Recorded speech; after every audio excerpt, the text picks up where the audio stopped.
সমকালীন বাংলাদেশ এবং আমাদের করণীয় আলোচনার শুরুতেই আপনাদের সঙ্গে ছোট্ট একটি কথা, যে ইলম তথা জ্ঞান এটা নিতে হবে আলিম উলামা শেখ মাশায়েখ তাদের কাছ থেকে। মানুষ যখন অসুস্থ হয় ঠিক সেই সময়তেই ডাক্তার তার কাছে আমরা যেতে হয়, পাশাপাশি আল্লাহ সুবহানাহু ওয়া তাআলার উপরে তাওয়াক্কুলও করতে হয়।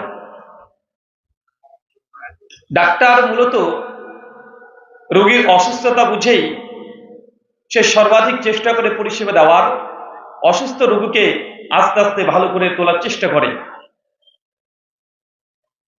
কিন্তু এই ডক্টরের পাশেও কিছু কিছু মানুষ প্রয়োজন হয়।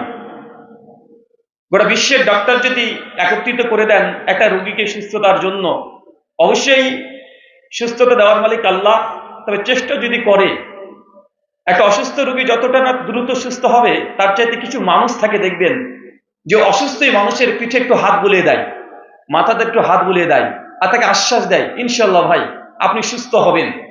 মনোবল বৃদ্ধি করার জন্য এমন কিছু মানুষ পাশে থাকে। তা আমাদের শেখ মাশায়েখ আলেম উলামা যারা আছেন, সালাফি মানহাজ এরা প্রচারের জন্য নিজের জীবনগুলোকে উৎসর্গ করে দিয়েছেন। এরা হচ্ছে প্রকৃত ইসলামের ডাক্তার।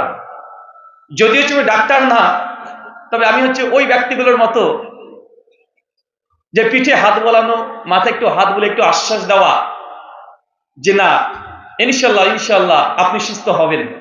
শুধু আপনার মনের শক্তি যোগানোর জন্য আমার আশা। মূলত আমি ডাক্তার না, ইলম নিতে হবে শেখ মাশায়েখ আলেম উলামা এদের কাছ থেকে। শেখ আব্দুল্লাহ ফারুক সালাফি হাফেজাহুল্লাহ তিনি আমার ব্যাপারে অনেক কথা বললেন, যদিও আমি অতটা নয়। যাই হোক,